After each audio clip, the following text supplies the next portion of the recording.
Hello everyone. तो आज हम डीपी सीरीज का एपिसोड 4 देखेंगे। एपिसोड की शुरुआत में हम देखते हैं दो सोल्जर्स बैठकर सिगरेट पी रहे हैं और उसका सीनियर उसे सता रहा था। फिर हम देखते हैं जुनू हॉस्पिटल में आया है। उसकी बहन से थोड़ा बात करने के बाद वो अंदर उसके पापा के पास जाता है। उसके पापा उससे पूछते हैं क्या तेरे पास पैसे हैं? तभी उनके पीछे बैठी औरत कहती है अपने पापा को आवाज कम करने कहा करो, वो हमारी बात ही नहीं सुनते। उसका पापा कहता है ये मेरा बेटा नहीं है। जुनू उसे कहता है पापा जिस दिन आप मरेंगे उस दिन मैं बहुत हंसूंगा। तभी उसे कॉर्पोरल हान का मैसेज आता है और वो तुरंत बस से घर जाता है और देखता है कॉर्पोरल हान उसकी मॉम और उसकी बहन के साथ खाना खा रहा है। खाना खाने और थोड़ी बातचीत करने के बाद वो दोनों वहाँ से बाहर आते हैं। कॉर्पोरल हान उसे कहता है हमें अभी जाना होगा, अपनी माँ को बाय बोल दो। जुनू कहता है चलो उसकी कोई जरूरत नहीं है। उतने में उसकी मॉम बाहर आती है और जुनू से कहती है तुम अंदर नहीं आओगे? हान कहता है नहीं हमें जाना होगा और वह आगे चला जाता है। उसकी मॉम जुनू को कहती है अपना ध्यान रखना। जुनू कहता है मुझसे कुछ पूछा क्यों नहीं? छुट्टी मिलने पर मैं घर क्यों नहीं आता? तुम्हारे खतों का जवाब क्यों नहीं देता?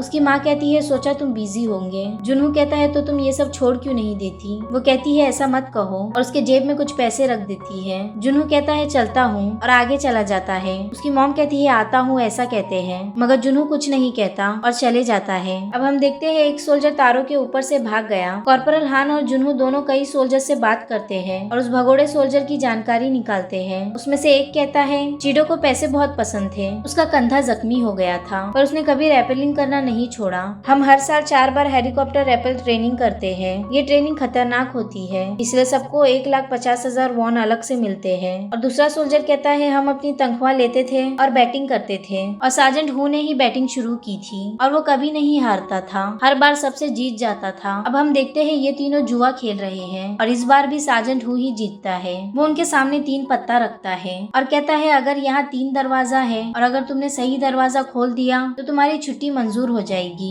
उसमें से एक सोल्जर पहला कार्ड चुनता है तो वो कहता है तुमने पहला कार्ड चुना और तभी तुम्हें पता चले कि तीसरा दरवाजा है ही नहीं, तो क्या तुम दरवाजा नंबर 1 को ही चुनोगे? वो कहता है मैं फैसला नहीं बदलूंगा, मैं उसी के साथ रहूंगा। वो कहता है क्यों तुम्हें धोखा ना मिले या तुम गलत दरवाजा ना चुनो इसलिए? दूसरा सोल्जर कहता है पर दोनों में 50-50 चांस है। अब हम देखते हैं कॉर्पोरल हान और जुनू दोनों उस भगोड़े सैनिक की दादी के घर जाते हैं। वहाँ उन्हें केयर टेकर मिलती है और जैसे ही दादी कॉर्पोरल हान को देखती है वो कहती है ओ चीडो तुम आ गए मेरे बच्चे। कॉर्पोरल हान कहता है मैं चीडो नहीं हूँ, मगर वो फिर भी नहीं सुनती। केयर टेकर पूछती है आप लोग चीडो को क्यों ढूंढ रहे हो? जुनू कहता है हम इस साल के मॉडल सोल्जर्स को गिफ्ट दे रहे हैं और सार्जेंट हो का नाम सबसे पहले है, इसलिए हम यहाँ आए हैं। बाहर निकलकर वो लोग बात कर रहे थे, तभी वहाँ कुछ काम करने वाले लोग आ जाते हैं और वो लोग उन्हें चिल्लाते हैं कि यहाँ मत खड़े रहो, इसलिए दोनों उस मोटे आदमी को चिढ़ाकर वहाँ से भाग जाते हैं। अब वो एक लाइब्रेरी में जाकर एक लड़के से पूछते हैं क्या तुम चीडो के बारे में जानते हो? वो कहता है उसने तो स्कूल छोड़ने के बाद आर्मी ज्वाइन कर ली थी।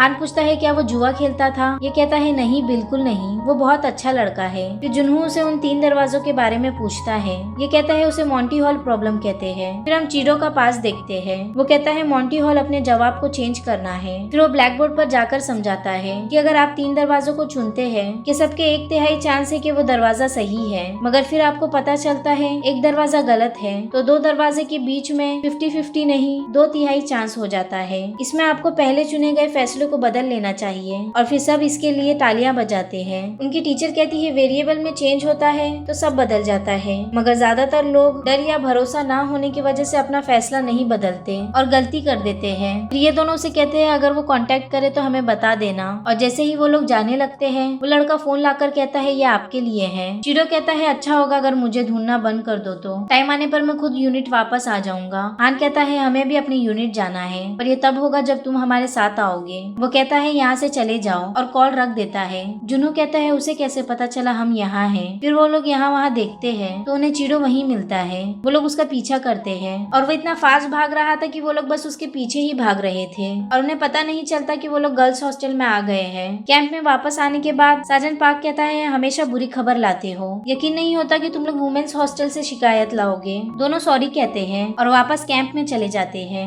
हान ड्यूटी पर था और जुनू सोते हुए चीडो के बारे में सोच रहा था। तभी सीनियर उठ के बाहर जाता है और प्राइवेट सुगबोंग एक जूनियर को जाकर मारता है और सभी को बाहर आने कहता है। बाहर जाने के बाद भी वो सभी को बहुत मारता है। जुनू उसे रोकता है मगर वो नहीं रुकता। वो कहता है तुम भी कुछ कहो और जुनू कहता है खड़े हो जाओ, हाथों की मिट्टी झाड़ो। वो सभी को अंदर जाने कहता है। सुगबोंग कहता है ये क्या कर रहे हो? तो जुनू कहता है हमने भी बहुत मार खाई है तो अब इसे बंद कर देते हैं। तभी वहाँ उनका सीनियर उन सब जूनियर्स को लेकर आता है और सुखबोंग को बहुत मारता है। वो जुनहो को एक जूनियर को मारने कहता है, वो नहीं मारता तो वो खुद ही उसे मारता है। तभी वहाँ कॉर्पोरल हान आ जाता है और जुनहो को पकड़कर एक कैबिन में ले जाता है और उसे मारने का नाटक करता है। बाहर से ये लोगों को लगता है वो उसे मार रहा है और वो लोग चले जाते हैं। उसके जाने के बाद जुनहो 3 कार्डबोर्ड लेता है और उन पर 1, 2, 3 नंबर लिखता है और कहता है पहला उसने अपनी दादी की हिफाजत करने के लिए आर्मी ज्वाइन की थी। तीसरा उसे अचानक पता चला उसका घर गिरने वाला है और दूसरा हो सकता है वो यहाँ से भागा किसी ऐसी जगह जाने के लिए जहाँ से वो दादी की हिफाजत कर सके। फिर वो दोनों सोचते हैं कि उसने हमें कॉल किया था और उसे कैसे पता चला हम दोनों कौन हैं। जुनहो कहता है मैं समझ गया। अब वो दोनों साजन पार्क के पास जाते हैं और कहते हैं हम इस बार पक्का उसे पकड़ सकते हैं। फिर हान और जुनहो उसे पकड़ लेते हैं। वो कहता है कैसे पता चला? जुनहो कहता है ऐसी जगह जहाँ नजदीक से तुम अपनी दादी की हिफाजत कर सकते थे वो जगह यही है। हान कहता है पैसे की तुझे इतनी क्या जरूरत पड़ गई जो तू अपना ही घर गिरा रहा है। चिड़ो कहता है मुझे दादी को हॉस्पिटल भेजना है। वो लोग उसे ले जा रहे थे। वो कहता है क्या मैं एक बार अपनी दादी से मिल सकता हूँ? और घर में जाने के बाद वो आवाज देता है मगर फिर से उसकी दादी जाकर कॉर्पोरल हान को गले लगा लेती है और पीछे चीडो झुककर कहता है बसंत में मैं वापस आऊंगा दादी तुम्हें फूल दिखाने के लिए। सब सैड हो जाते हैं। अब लोग उसे लेकर एक जगह बैठे हुए थे। फिर अचानक हान कहता है ये बहुत कॉम्प्लिकेटेड है और उसे पूछता है कितना वक्त चाहिए तुझे? वो कहता है 2 महीना। फिर मैं उन्हें हॉस्पिटल में भर्ती करवा सकता हूँ। और फिर हान उसके हाथ खोल देता है और कहता है दादी माँ को हॉस्पिटल में जरूर भेजना और फिर सरेंडर कर देना। वो थैंक यू कहकर रोने लगता है। फिर हान साजन पाक को कॉल करके कहता है हमसे वो छूटकर भाग गया।